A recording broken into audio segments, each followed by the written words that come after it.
Good morning, everybody. It's John Bard, managing editor of Children's Book Insider, the newsletter for children's writers, back again with the best children's literature blog posts of the day. It is December 9th, Monday morning. Happy Monday, everybody.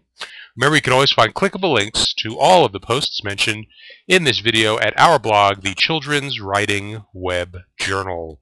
Let's get us started over at the blog of Mother Reader. Mother Reader is a children's librarian in Virginia, and she always has a very entertaining blog with lots of insight.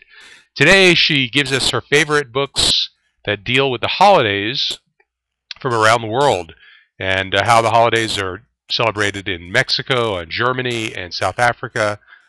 Great book about Hanukkah. So if you're looking for a different take and a different perspective on the holiday season, head over to Mother Reader and check out some of her recommendations. Next up is Drenched in Words, the blog of L.K. Madigan, and today an interview with S.A. Bodine, YA author.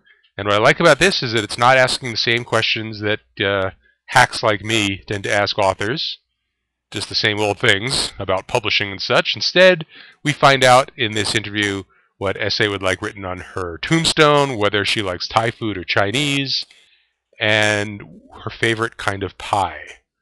It's a fun way to learn something different about an author. Nice approach. Head on over to Drenched in Words and check that out.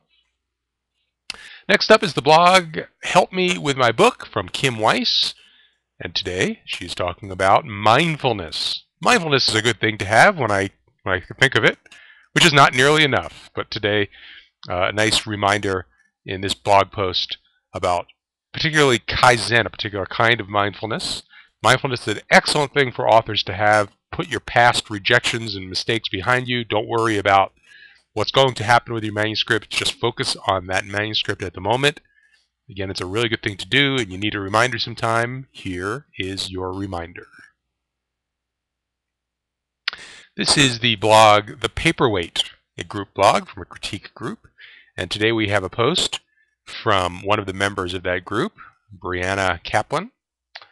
And it is called How Many Times Can I Revise 500 Words? Very amusing step-by-step on the life of a manuscript from the beginning where she thought about it to actually getting it on paper and revising and sending it out and getting comments back. And she's still very much in the revision phase even as we go to step 12. But it's a good reminder and a good glimpse inside the writing process of another writer, but it's very typical. And she starts out saying, when many writers are starting out, they think that picture books look easy to write, and they're not. Yep, that's children's writing 101 right now. There's nothing harder than writing a picture book because every word has to count, unlike my narration of this video. Next up, and finally, is Writer Beware Blogs, an excellent place to go and check out what's happening in the publishing world, and particularly in the shadier side of it. But today, not so much shady, just gloomy. Victoria Strauss takes a look over last week's very tough week in the publishing world and does a final recap of who's still standing and who's been laid off. It was a tough week in publishing, and here is a really nice roundup of it. Hopefully this week will be better.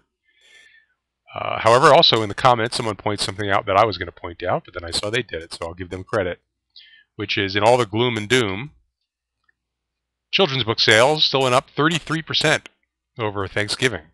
So it's not all bad, people. There is still hope. People are still buying children's books. So just keep writing. It'll get better.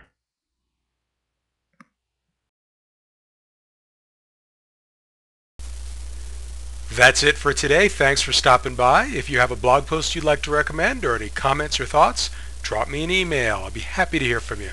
See you next time.